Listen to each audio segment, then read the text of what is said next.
Gabriel, já pensou em um documentário sobre o diretor de fotografia feito por outro diretor de fotografia? Rapaz, essa é novidade. Pois é, o professor William de Oliveira, aqui da FAESA, fez um documentário sobre um dos maiores câmeras do Brasil, que se chama A Câmera de Dib Lutfi. Pô, então me mostra aí. Então vamos ver.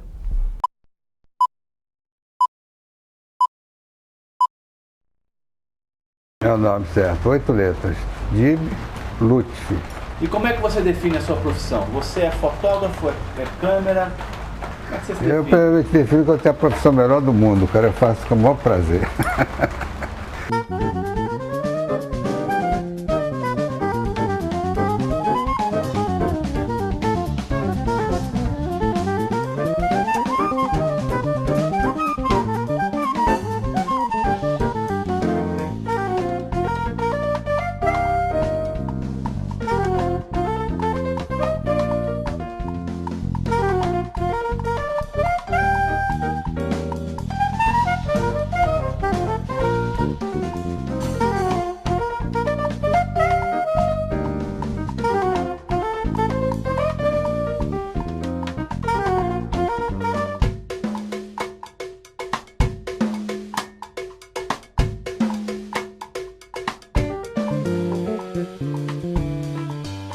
O Dib,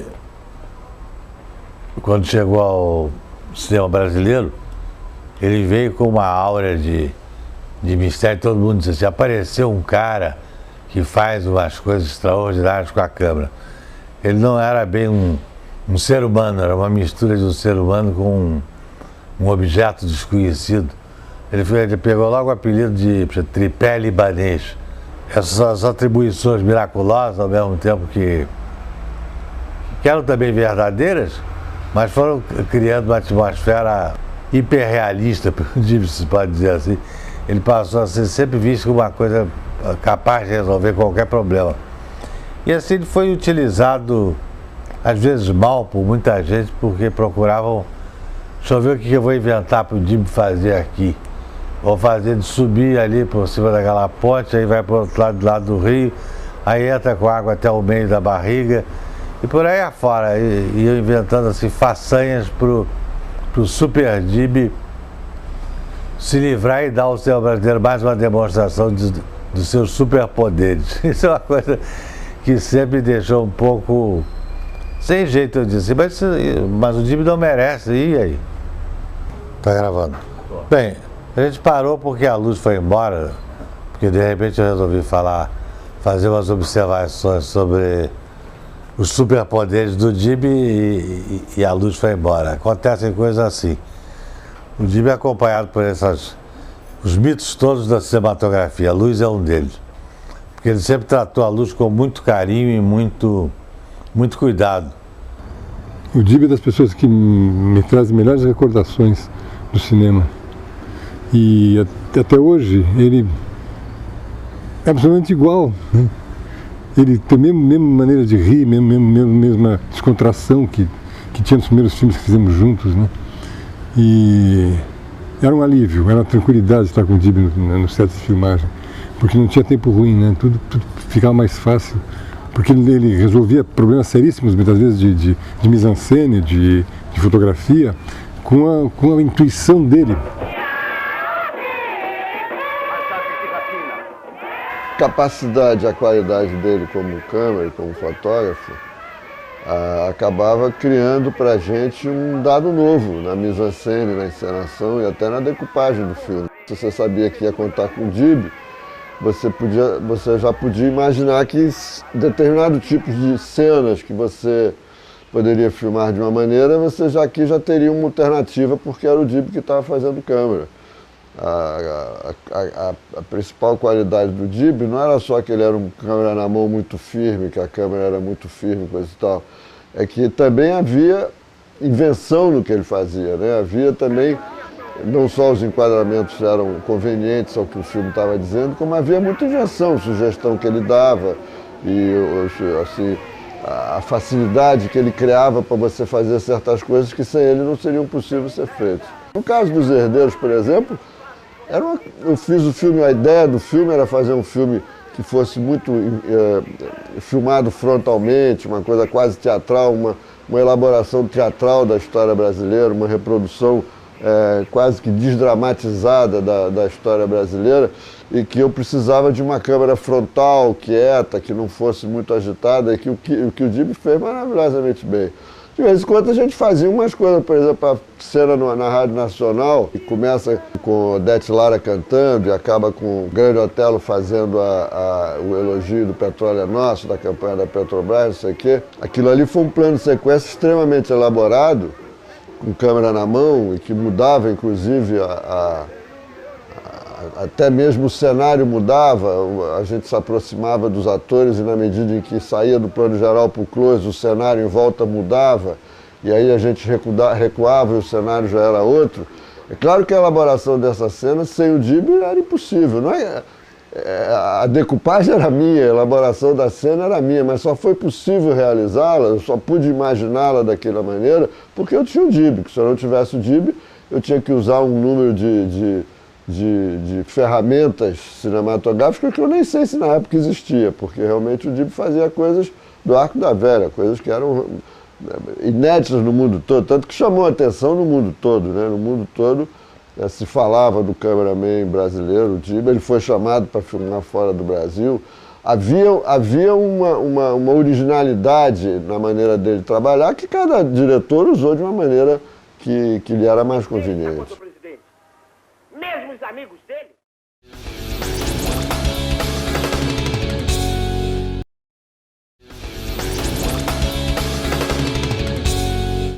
William de Oliveira é jornalista, repórter cinematográfico e diretor de fotografia. E hoje veio conversar com a gente sobre o seu documentário A Câmera de Dib Lutfi. Seja bem-vindo, William. Satisfação minha estar aqui no Bitola. William, qual era a sua relação com o Dib? A primeira relação foi de admirador, né? Dib sempre foi muito respeitado e muito admirado por profissionais como eu, que era um diretor de fotografia, um repórter cinematográfico, que tinha o Dib como uma referência por tudo que ele fazia, né? Já tinha feito e ainda fazia no universo da cinematografia, tanto da televisão quanto do cinema. Depois eu consegui trabalhar com o Dib, aconteceu da gente fazer uma campanha política juntos. E aí, ali nós nos conhecemos e aí nasceu uma amizade. Então aí foi o primeiro ponto para conhecer pessoalmente Dib e entender um pouco as ideias dele, como é que funcionava a cabeça dele. E como é que surgiu a ideia de fazer um documentário sobre o Dib? Então, na realidade eu sou um documentarista meio sem vergonha, documentarista de um documentário só, porque eu sempre fiz documentário para os outros, né? Eu sempre fazia direção de fotografia, sempre estava trabalhando para os outros. E aí eu fiz faculdade muito tarde, eu já era um profissional com 20 anos de experiência, fui fazer faculdade e na hora que eu fui me formar, lembrei do Dib. Uhum. Eu falei, caramba, o Dib é a história do cinema nacional. O Dib é a história do cinema novo, o Dib é um personagem importante na cinematografia que é a minha profissão de origem. Eu sou um repórter cinematográfico de origem, né? A minha vida profissional nasce como cinegrafista, como repórter cinematográfico. Por que não fazer um documentário sobre o Dib? E aí é a fome com a vontade de comer, né? Uhum. Acabou a desculpa. E o meu TCC foi uma desculpa, né? Para efetivamente fazer um documentário e homenagear verdadeiramente um grande profissional. Uhum. E o Dib, ele fazia muito o uso de um plano que hoje é conhecido como plano sequência. A gente já sabe que o plano sequência existia desde com os franceses, eles inventaram essa escola, mas o Dib, ele aperfeiçoou aqui no Brasil e foi um dos primeiros que se ousou a fazer isso. Para quem está em casa e não sabe o que é um plano sequência, o que seria um plano sequência e como é que o Dib aprimorou esse plano? Os brasileiros, o pessoal do cinema novo, né, essa galera que está aí no documentário do Dib, que eu ouvi, né, Cacá Diegues, Domingos de Oliveira, Paulo José, esses caras começam a fazer um único plano. Então toda a ação acontece a partir de um único plano em diversas sequências, sem cortar. O Rui Guerra vai dizer o seguinte, olha, a gente pegava um chassi com 5 minutos, colocava no filme, apertava bem o chassi e aí vem a habilidade do Dib. Uhum. Porque nessa época ainda não haviam equipamentos para que a câmera não tremesse, para que a câmera ficasse estável. E a grande característica do Dib é que ele conseguia fazer um plano sequência, passar 5 minutos rodando com os atores em cena, com a dramaturgia acontecendo, com ele se aproximando dos atores, pega o Terra em Transe, Os Deuses e os Mortos, e o Dib faz isso com maestria. Foi surpreendente, porque até ali ninguém nunca tinha feito um plano sequência de maneira tão perfeita, porque se fazia, né? Outros fotógrafos estavam começando a fazer. Mas o Dib faz a partir de uma cena do irmão dele, que um garoto tem que dar uma cambalhota, e o Dib vira a câmera e passa por debaixo das pernas, e o Dib começa a fazer essas proezas e encantou todo mundo. Que é até mostrado no documentário. O documentário vai mostrar esse trabalho todo do Dib. E aí vem a pergunta para o Dib, como é que você fazia isso? Ele não sabe explicar como é que ele fazia, ele falou, olha, eu peguei a câmera na mão e fiz. Então, era o cinema novo, a ideia na cabeça e uma câmera na mão. E essa câmera na mão, dizem os diretores, que não foi feita tão bem sem o Dib. Tanto que os americanos piraram quando viram o Dib, e os alemães levaram o Dib para lá, para poder o Dib ensinar como é que fazia esse plano sequência. Quer dizer, eu não tenho aquela fatia de planos. Grava primeiro plano, corta. Outro plano, corta. Outro plano, corta. Não, você pega a ação inteira e faz em um único plano, em uma única sequência.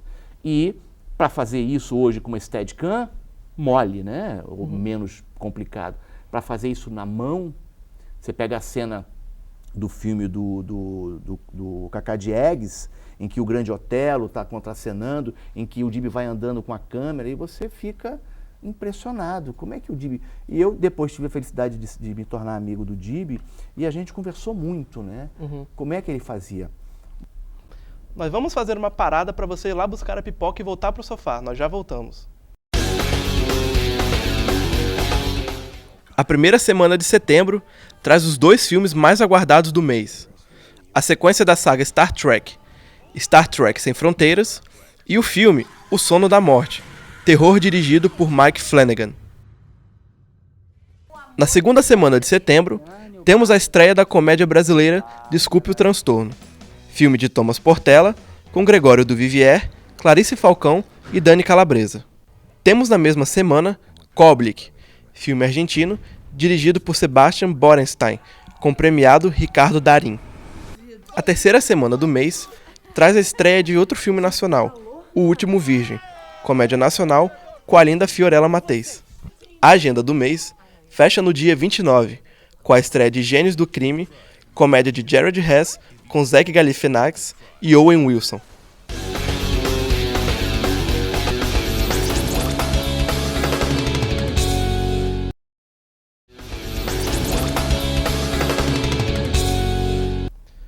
Voltamos com Bitola com o nosso convidado William de Oliveira. William, você falou que o Dib ele fazia muitos planos sequências, só que um plano sequência famoso que ele fez é do filme Os Deuses e os Mortos. Como é que foi essa história desse plano sequência que tem mais de 5 minutos? Tem 5 minutos e pouquinho. É o tempo de um chassi. Na realidade, o Dib, a característica principal dele é que ele é um grande diretor de fotografia. Mas ele se destacou muito como sendo um bom câmera, no sentido dele segurar a câmera com habilidade, com destreza de andar, de pular, de dar cambalhota, aquela coisa toda. Isso, como eu disse agora há pouco, se encaixou bem com a questão do plano de sequência. Os Deuses e os Mortos, todo ele é plano de sequência, todo. Mas a cena do plano sequência, em que culmina com o Otton Bastos, com o macaquinho, ele todo enfaixado, esse é um clássico, estudado em várias escolas de cinema da Europa, e muito curioso, porque quando eu estava produzindo esse documentário, eu conversava com o Dib e a gente falava sobre esse plano, ele lembrava bem desse plano. Quase um dia inteiro de planejamento, esse plano foi feito 2 vezes, ou seja, rodou 2 latas, 2 chassi de 5 minutos. E a gente não conseguia lembrar qual era o filme. Detalhe, o filme chegou para mim um dia antes de eu fechar o documentário. Um dia antes. Ninguém tinha Os Deuses. Hoje está na internet remasterizado, está lindo, eu já tenho a cópia nova. Mas não tinha, Rui Guerra não tinha, e eu fui ao Rio, enfim, não tinha. Chegou numa fita VHS e eu consegui recuperar alguma coisa. Mas ele é um clássico porque ele vai juntar a habilidade dos enquadramentos que ele vai fazendo, e em alguns momentos ele tem fotometrias diferentes, ele tem diafragma diferente. A cena que os capangas vêm de fora entrando, a cena que a mulher, a atriz, entra com uma arma, são fotometrias diferentes. Estamos falando de cinema, não é vídeo, em que você abre o diafragma e no viewfinder você consegue enxergar se está subexposto ou superexposto. Superexposto. No cinema não tem como saber disso, porque você roda o anel do diafragma e aquilo tem que ser fotometrado. Mas as relações de fotometria estão perfeitas. Você vê a habilidade dele, né? E o olho dele, e tudo em foco. Então, esse plano por si só, ele é fabuloso. Todo o filme é muito legal. Tem uma cena que ele contorna a praça umas 2 vezes, mas esse plano é bárbaro. É realmente a demonstração dessa genialidade do Dib enquanto fotógrafo, mas muito mais no aspecto do operador da câmera, desse manuseio com o equipamento. Claro que o Dib também foi um grande fotógrafo, os grandes diretores reconhecem isso.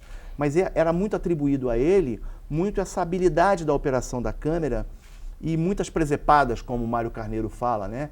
Que faz certo uma crítica, né? Que as pessoas ficavam arrumando coisas para o Dib fazer e mostrar lá o poder do Super Dib, né? Mas realmente é genial as coisas que o Dib fazia. Por isso me encantou tanto, né? E no documentário você fala que o Dib, ele é uma pessoa muito bem-humorada, tanto que tem a história de que ele prega o sapato de um maquinista no assoalho do chão, mas ele também é uma pessoa muito simples, né?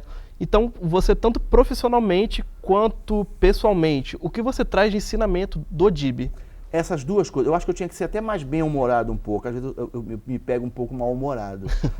Mas assim, eu acho legal sempre que possível ser bem-humorado, porque produção audiovisual, esse trabalho coletivo de produção, são várias pessoas fazendo, a televisão é arte de 100 pessoas, o vídeo você tem, quando você tem, hoje está muito mais fácil, hoje um só faz tudo, né?